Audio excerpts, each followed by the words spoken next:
অষ্টমতম সমাজ কল্যাণ রত্ন, যেখানে কোন কোন ক্ষেত্র থেকে আজকে তারা সম্মানিত হলেন এবং আগামী দিনেও তোমার কি কি প্রচেষ্টা? হ্যাঁ, যে হচ্ছে সমাজ কল্যাণ রত্নটা বুঝতেই পারছো তো, সবাই সমাজে যারা উন্নয়ন করছে, যারা সমাজের পাশে দাঁড়িয়ে কাজ করছে, নিরলস প্রচেষ্টা করছে, নিজের পকেটের পয়সা দেয় করে কাজ করে, কেউ আর জোগাড় করে দেয়, সবাই কাজ।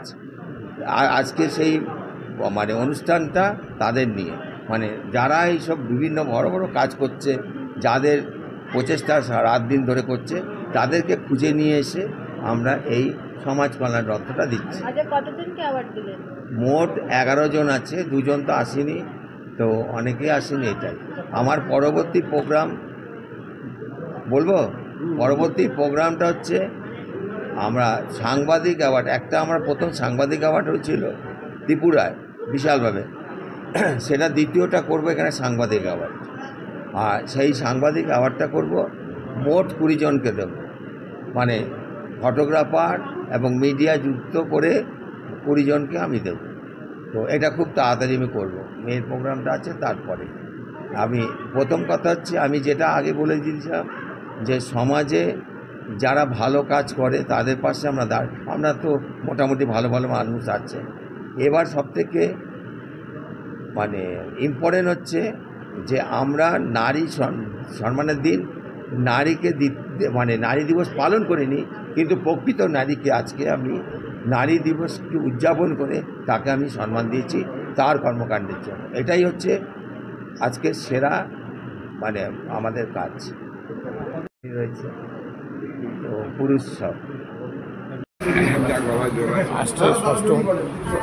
অষ্টম সমাজ কল্যাণ রত্ন সম্মান দেওয়া হলো 2025। সমাজ কল্যাণ রত্ন সম্মান অনুষ্ঠিত হলো রিপোর্টার ফটোগ্রাফার্স অ্যাসোসিয়েশনের পক্ষ থেকে। কি বলবেন, কেমন লাগছে? এটা খুবই ভালো প্রোগ্রাম, কারণ প্রত্যেকটি মানুষই চায় তাদের কর্মজীবনে তাদের কাজের স্বীকৃতি পেতে। স্বীকৃতি পেলে মানুষ আরও উদ্যমে নতুন উৎসাহ নিয়ে কাজ করতে নেমে যায়।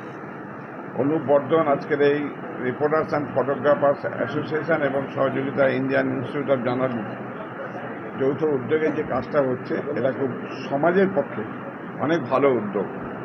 এই কাজটা অনুপ বর্ধন দীর্ঘদিন ধরে করে আসছে সবাইকে সঙ্গে নিয়ে। তাদেরকে অনেক শুভেচ্ছা, অভিনন্দন, আরও ভালো করে এগিয়ে যাক। সমাজে আজকে যারা সম্মানিত হলেন তারা আগামী দিনে আরও ভালো কাজ করুক এবং সত্যিকারের সমাজ গড়ার লক্ষ্যে তারা এগিয়ে আসুক। আত্মকেন্দ্রিকতা নয়, ব্যক্তিগত স্বার্থ নয়, সামাজিক স্বার্থে সমাজ গড়ার লক্ষ্যে সবাই মিলে যদি এগিয়ে আসে এবং সবাই যদি তাদের কাজটা করতে পারে, তাহলে কিন্তু আজকের এই অনুষ্ঠানের সম্পূর্ণ সার্থকতা এবং সফলতা।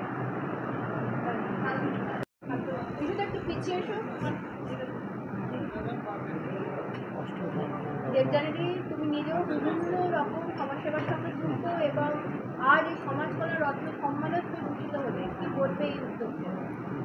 এই উদ্যোগ তো অত্যন্ত সাধুবাদ প্রাপ্য এই উদ্যোগে।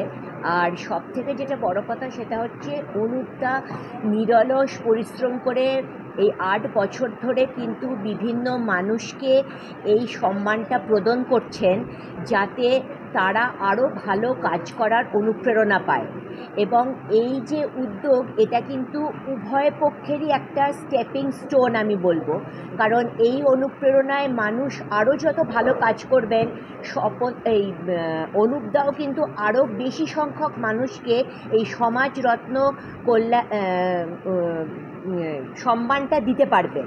সুতরাং এটা কিন্তু একটা মোটিভেশনাল, ইন্সপিরেশনাল আর award to both the parties. যিনি দিচ্ছেন এবং যিনি পাচ্ছেন, তিনিও যেরকম উদ্বুদ্ধ হচ্ছেন, যিনি পাচ্ছেন তিনি আরও 5 জন এই প্রোগ্রামটা দেখে উদ্বুদ্ধ হবেন এবং চাইবেন যে সম্মান তো সবাই চায়, যে আমিও যেন পরবর্তীকালে এই সম্মানটা পেতে পারি এবং এই সম্মানটা পাওয়ার জন্য আমাকে যে ভালো কাজটা করতে হবে সেই ভালো কাজটা আমি করে দেখাবো। সেইটার পেছনে একটা গুরুত্বপূর্ণ ভূমিকা পালন করছে আজকের এই অনুষ্ঠান, যেটা পরবর্তীকালে নবম, দশম, 11, 12 দিনে দিনে আরও বেশি সংখ্যক মানুষ পাবে, এইটাই আমি আশা করি। এবং এই সম্মানটা পেয়ে, সম্মান পেলে সবার ভালো লাগে, এবং আমার তো ডেফিনেটলি ভালো লাগছে যে আমি এরকম একটা কল্যাণ রত্ন সম্মান বা অ্যাওয়ার্ড পেলাম, এবং এটা ডেফিনেটলি আমাকে আরও ভালো কাজ করবার জন্য ইন্সপায়ার করবে, উদ্বুদ্ধ করবে। তো সুতরাং এছাড়া আর কিছু বলার নেই। অনেক ধন্যবাদ অনুপদাকে। অনেকে এই কথাটা আজকে মন খুলেই কথাটা বলছি যে এই জায়গায় অনেকে অনেক কথা বলে যে বাবার প্রিভিলেজে মেয়ে উঠে গেছে, কিন্তু এটা কেউই জানে না যে আমার বাবা কোনোদিনও কাউকে প্রিভিলেজ দেয়নি, সেটা নিজের মেয়েই হোক না কেন। আমাকে অনেকগুলো বছর আপনাদের মতন ওইখানে দাঁড়িয়ে 10 জনের বাইক নিতে হয়েছে এবং নিয়ে নিজেকে প্রুভ করতে হয়েছে যে হ্যাঁ, আই ক্যান ডু দ্যাট। তারপরেই আজকে হয়তো বাবার পাশে বসে ইন্টারভিউ দিচ্ছি, এবং সেটা যে নিজের বাবার চোখে নিজেকে প্রতিষ্ঠিত করতে পেরেছি, এটাই আমার কাছে অনেক। আর আজকে সবাইকে সম্মান দিয়ে এবং ওমেন্স ডে জন্য দেবযানীর দিকে সম্মান দিয়ে নিজেকে অনেক সম্মানিত বোধ করছি এবং খুব ভালো লাগে। তোমারও তো অনেকগুলো প্রোগ্রাম আছে আপকামিং, হ্যাঁ, কি আছে? আজকে আমার আজকেতে মার্চ মাস চলছে, 27 এপ্রিল হাইজেস্ট ফ্যাশন ডিভা সিজন 2 হতে চলেছে পার্ক প্রাইম কলকাতায়। এটা আমার সিজন 2, এবং এইখানে আমার আগের বছর যেটা হয়েছিল, যেটা সবাই জানে, যেটা একটা বিউটি প্যাজেন্ট, কিন্তু এই বছরে আমার বিউটি প্যাজেন্টের সঙ্গে আমরা একটা সেরা বাঙালিয়ানা সম্মান রাখছি, যেখানে আমরা ফিল্ম ইন্ডাস্ট্রির কিছু চেনা জানা মুখকে সম্মানিত করব, যেমন সেরা গায়িকা, সঙ্গীত শিল্পী, পরিচালক থেকে শুরু করে এরকম কিছু টাইটেল।